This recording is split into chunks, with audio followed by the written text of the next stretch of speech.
Hi, I'm Jess, part-time Hobbit, and I'm here to talk to you about Tolkien. I've discussed the costumes from the movies a couple of times on the channel, so by now you guys should know that I'm a pretty big fan of them. I think they're a great example of how adaptation oftentimes doesn't mean replicating things from the page. However, I am fascinated by the original descriptions that Tolkien leaves for the characters, and Arwen is one of my favorite characters. So I thought it would be fun to make a costume that follows her look from the book as closely as possible. I'm gonna walk you through my process, but I did want to preface this video by stating that this is not a tutorial. I made this up as I went along, and I made a lot of mistakes, so if you would like any advice on how to do this yourself, I'd be happy to offer it to you, but this is gonna be more of like a process diary than a step-by-step guide. With that out of the way, let's get into the research. The first description that we find of Arwen is in the Fellowship of the Ring.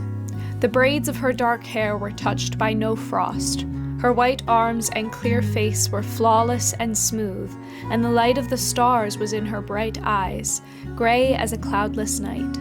Above her brow, her head was covered by a cap of silver lace studded with small gems glittering white, but her soft gray raiment had no ornament save a girdle of leaves wrought in silver. Although evocative, Tolkien's descriptions of clothing rarely go into specific details. To fill in some of those details, I'm looking towards the historical inspiration for Tolkien's elves. One of the most likely inspirations is the Tuatha Dé Danann from Irish folklore. The Tuatha Dé Danann have their own absolutely fascinating story that I'll tell you a little bit about later in this video. They would have ruled in Ireland around 1700 BC, so needless to say, we don't have a lot of extant garments from the era. One of the only items of pre-Christian Irish clothing that we are aware of is called the léna. The léna was a sort of shirt worn as both an undergarment and a gown in itself. The léna was a sleeveless, ankle-length garment, usually constructed from a tube of fabric, gathered by brooches at the shoulders and girded with a belt around the waist. Common fabrics at the time were linen and wool, and most léna were light-colored. This was the fashion of the time as well as a convenience, since historical dyeing processes typically didn't allow for dark or vibrant colors. I don't know if Tolkien was aware of the historical precedents or if it's just lucky, but either way, Arwen's dress is gray, which is historically accurate.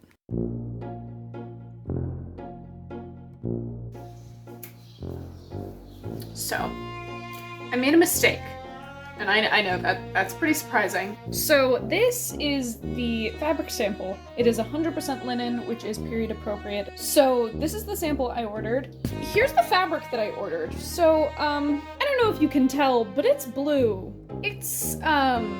It's really blue. And this was entirely on me ordering the wrong color of fabric, but obviously you can't return pre-cut pieces of fabric. So we're gonna try and make this blue work. Here's the plan. I got this, which hopefully this will take the color out. If not, I do have bleach. We're going on an adventure here. All right.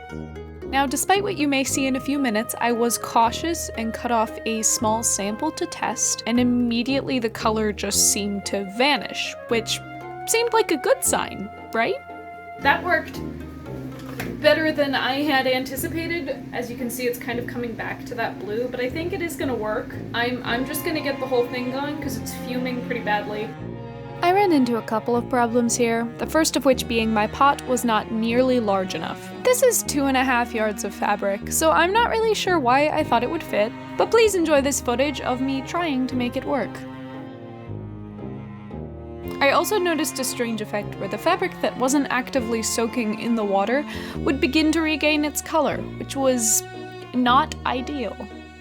At this point, I panicked and dumped the whole thing out into a basin, but the effect was much the same. After about 20 minutes of this, I decided just to take it out and rinse it. So, upon doing a little bit of, research, I have realized that the color remover doesn't work on indigo dye, such as can be seen in this fabric.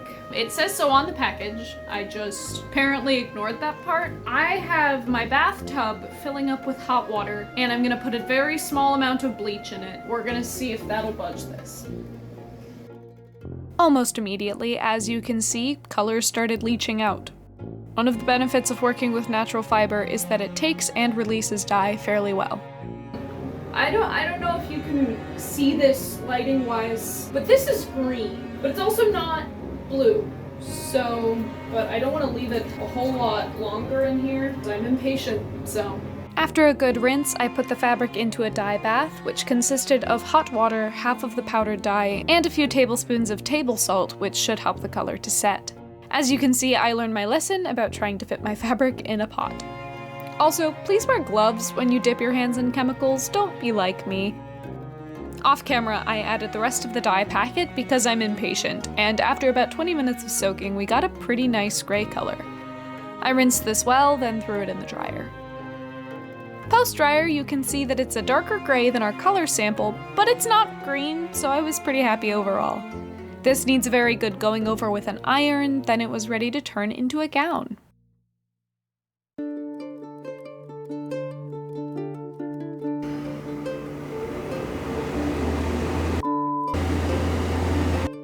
My next morning started out with a bang as I recorded 10 minutes of footage after disconnecting my microphone. Tolkien spoke about a girdle of leaves wrought in silver, and my ambitious mind decided I should try out wire wrapping for the first time and make some wire-wrapped leaves. I can't really speak to the historical accuracy other than saying that prehistoric Irish people likely didn't have great access to craft stores, but I wasn't about to build a forge in the back of my car for a video, so I'll have to live with a wee bit of historical zhuzhing.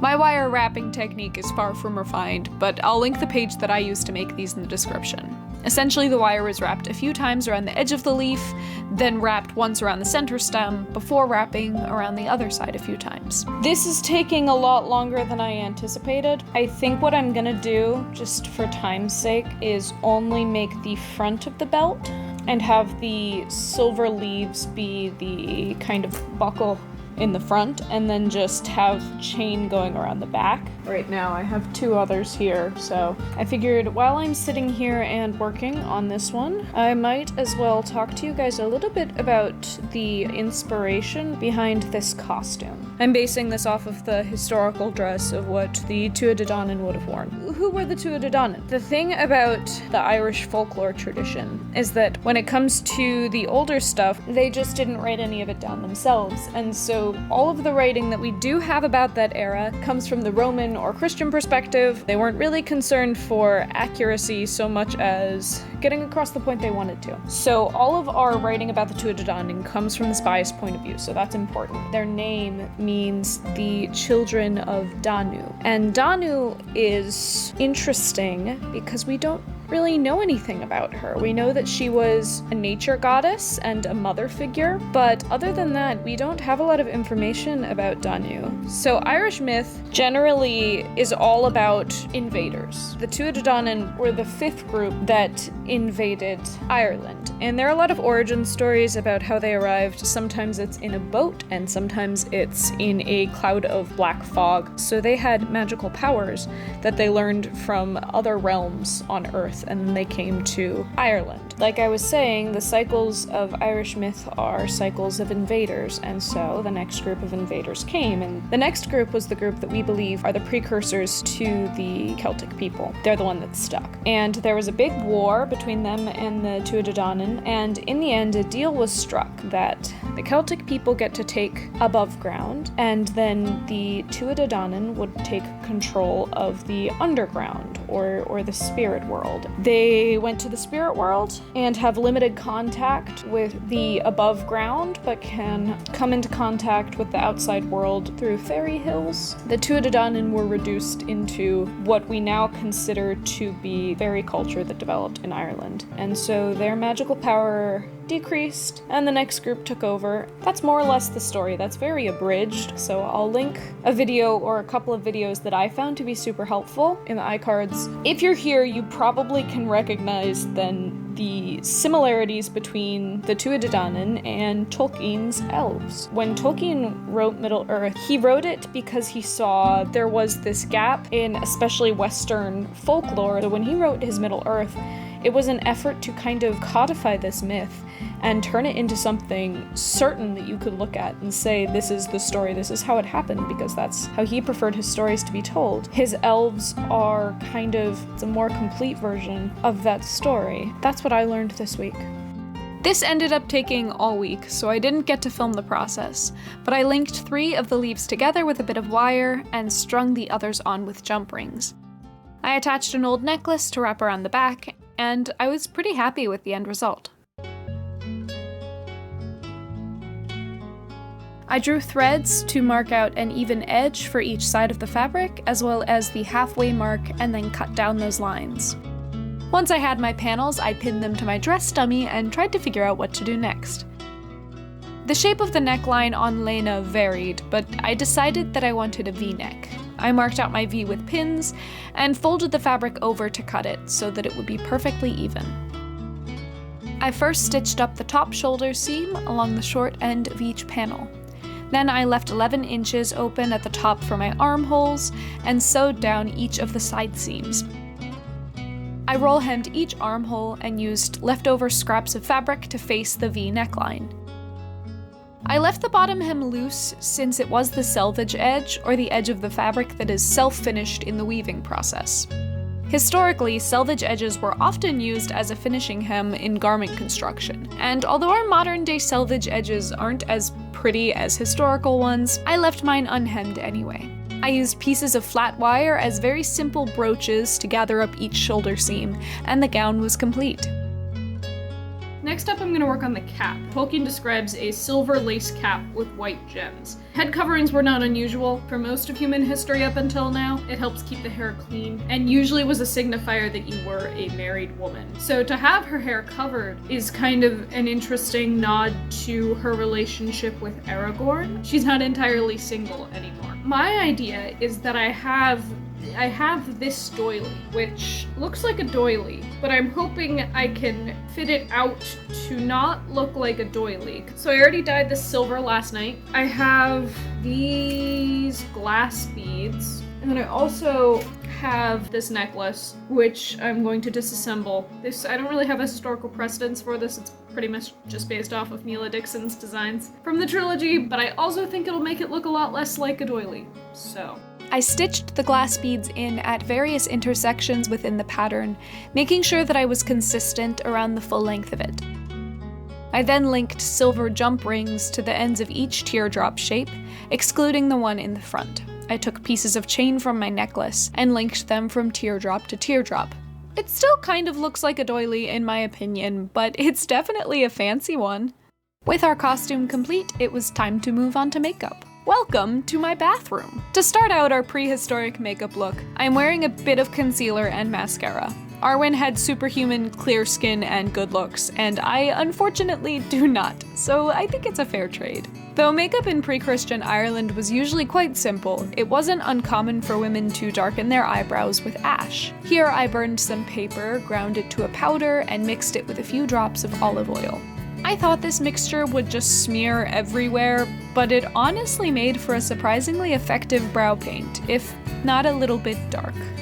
It was also normal for women to color their lips and cheeks with natural pigment. They would usually use elderberries, but as those weren't in season, I'm taking a slice of beetroot and beating it in my mortar and pestle to get some beet juice. It was a subtle effect and had to be reapplied multiple times, but it blended surprisingly well on my skin.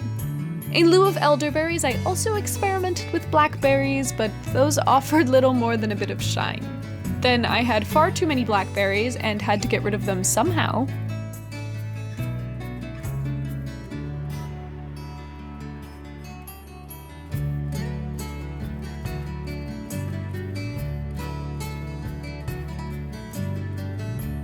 There are a lot of myths about ancient hair care, usually having something to do with historical people being really gross, not bathing enough, and smelling awful. This is largely a myth, however. People have always had a sense of hygiene, even if it was a different standard from what we have today. The oldest research I was able to find was for a medieval hair care routine, but I believe that hair routines looked something like this for much of history before modern soaps and shampoos. The main element of this technique is a comb, which would have been a prized possession of the pre-Christian Irish woman, kept by her side in a pouch at all times. Their hair would be combed very well multiple times a day, which exfoliated their scalps and distributed natural oil across all of their hair. I only ever use a wide tooth comb on my hair since it's thick and wavy, but for the sake of this video, I went through it with a fine tooth comb coated in a bit of hair oil. I hadn't washed my hair in a week, which isn't atypical, but my scalp felt considerably better after this. In order to maintain their very long hair, women would keep it braided and covered most of the time.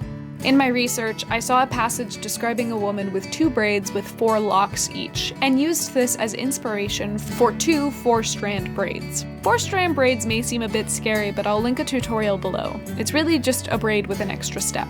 Despite my work here, I did end up wearing a wig for the reveal shots. Arwen had a very dark hair untouched by gray, and my hair is just a little too light and a little too silver to fit the bill. Once my hair was braided, I just pinned back my non-historical bangs, and my ancient hair and makeup routine was complete. So I donned my gown and went out to the woods to stare contemplatively at the trees.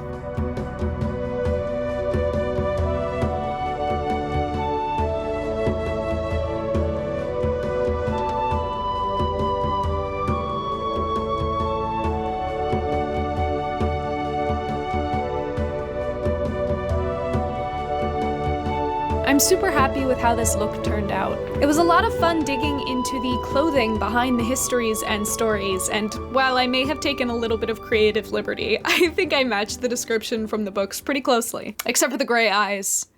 Yeah, I didn't have a fix for that, apologies. You'll all have to let me know what you thought of my costume in the comments right down below. Make sure you subscribe and hit that notification bell if you want to see more of my content in the future, and like this video if you enjoyed it. If you want to see more of these big projects in the future and you have a few dollars laying around, the link to my Ko-fi is in the description. Any donations go towards gear and materials to make this channel even better. I hope you all had a good time with me this week, and I hope that you all have a very happy, hobbity day.